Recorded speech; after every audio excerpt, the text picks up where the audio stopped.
ಪ್ರಥಮ PUC ಕನ್ನಡ ಪದ್ಯಪಾಠದಲ್ಲಿ ಮೊದಲನೇ chapter Duryodhana ವಿಲಾಪ. ಈ ಪಾಠದ ಎಲ್ಲ ಪ್ರಶ್ನೆಗಳ ಉತ್ತರ ಒಳಗೊಂಡಿರುತ್ತದೆ. ಸೊ ಎಲ್ಲರೂ ವಿಡಿಯೋ ಪೂರ್ತಿಯಾಗಿ ನೋಡಿಕೊಳ್ಳಿ, ಸರಿಯಾದ ಮಾಹಿತಿಯನ್ನು ಪಡೆದುಕೊಳ್ಳಿ. ಹಾಗೆ ನಿಮಗೆ ಇಂಪಾರ್ಟೆಂಟ್ ಆಗುತ್ತೆ ನೋಟ್ಸ್ನಲ್ಲಿ ಬರೆದಿಟ್ಕೊಳ್ಳಿ. ಸೊ ಟೈಮ್ ವೇಸ್ಟ್ ಮಾಡಿದ್ರೆ ಪ್ರಾರಂಭಿಸೋಣ. ಆಲ್ರೆಡಿ ನಿಮ್ಮ ಸ್ಕ್ರೀನ್ ಮೇಲೆ ಕಾಣ್ತಿದೆ ಪ್ರಥಮ PUC ಕನ್ನಡ ದುರ್ಯೋಧನ ವಿಲಾಪ. ನಿಮ್ಮ ಸ್ಕ್ರೀನ್ ಮೇಲೆ ಕಾಣ್ತಾ ಇದೆ ದುರ್ಯೋಧನ ವಿಲಾಪ ಚಾಪ್ಟರ್ ಒಳಗೊಂಡಿದೆ.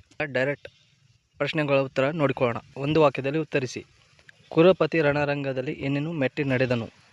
ಇದರ ಉತ್ತರ ದಡಿಗೆಣವೆಗಳನ್ನು ಮೆಟ್ಟಿ ನಡೆದನು.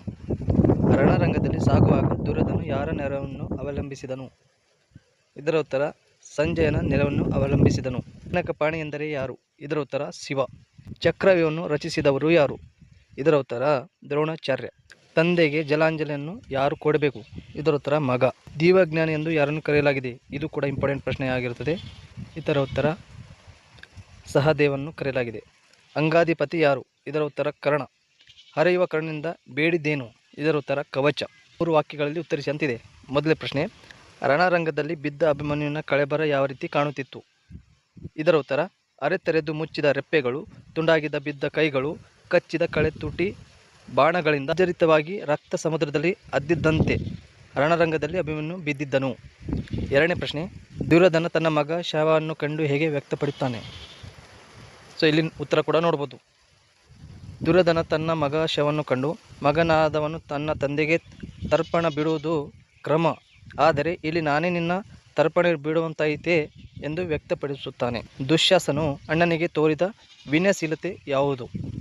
ಸೊ ಇಲ್ಲಿ ನೋಡ್ಬೋದು ಉತ್ತರ ತಾಯಿ ಎದೆ ಹಾಲು ಇರಲಿ, ಸೋಮಾಮೃತವಿರಲಿ, ವಿದ್ಯಾ ಭೋಜನವಿರಲಿ, ಯಾವುದೇ ಅಣ್ಣ ಸ್ವೀಕರಿಸಿದ ನಂತರ ಸ್ವೀಕರಿಸುವ ವಿನಯಶೀಲತೆ ದುಶ್ಯಾಸನ ಹೊಂದಿದ್ದರು.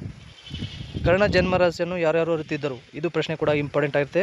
ಇದರ ಉತ್ತರ ಕರ್ಣ ಜನ್ಮರಹಸ್ಯವನ್ನು ದುರ್ಯೋಧನ, ಕುಂತಿ, ಕೃಷ್ಣ, ದಿವ್ಯಜ್ಞಾನಿಯಾದ ಸಹದೇವ, ಸೂರ್ಯ ಅರಿತಿದ್ದರು. ದುರ್ಯೋಧನನು ಕರ್ಣನ ದಾನಗುಣವನ್ನು ಹೇಗೆ ಪ್ರಶಂಸಿಸಿದ್ದಾನೆ? ಉತ್ತರ ಕೂಡ ನೋಡ್ಬೋದು. ಭಾಗಗಳ ಸಾರಾಂಶ ಟೋಟಲ್ 6 ಒಳಗೊಂಡಿದೆ. 6 ಕೂಡ ನೋಡ್ಬೋದು. ಇಲ್ಲಿ ಇದರ ಬಗ್ಗೆ ಜಾಸ್ತಿ ಎಕ್ಸ್ಪ್ಲೇನ್ ಮಾಡೋದಿಲ್ಲ, ಒಂದೊಂದು ಸ್ಕ್ರೋಲ್ ಮಾಡ್ತಾ ಇದ್ದೀನಿ, ನೋಡಿಕೊಳ್ಳಿ. ಸೊ ಟೋಟಲ್ ಇಲ್ಲಿ 6 ಒಳಗೊಂಡಿದೆ. ಸೊ ಈ ಚಾಪ್ಟರ್ಗೆ ಸಂಬಂಧಿಸಿದಂತೆ PDF ನೋಟ್ಸ್ ಆಗಲಿ ಏನಾದರೂ ಪ್ರಶ್ನೆಗಳು ಇದ್ದರೆ ಕಾಮೆಂಟ್ನಲ್ಲಿ ಆದಷ್ಟು ಬೇಗ ಮಾಹಿತಿ ತಿಳಿಸಿ, ಅದಕ್ಕೆ ನಾವು ರಿಪ್ಲೈ ಕೂಡ ಮಾಡ್ತೇವೆ. ಈ ವಿಡಿಯೋನಲ್ಲಿ ಇಷ್ಟು ಮಾಹಿತಿ ಒಳಗೊಂಡಿತ್ತು. ಇಷ್ಟ ಆದರೆ ಲೈಕ್ ಕೂಡ ಮಾಡಿ, ಶೇರ್ ಕೂಡ ಮಾಡಿ. ಸೊ ಎಲ್ಲರೂ ವಿಡಿಯೋ ನೋಡೋದಕ್ಕಾಗಿ ಧನ್ಯವಾದಗಳು.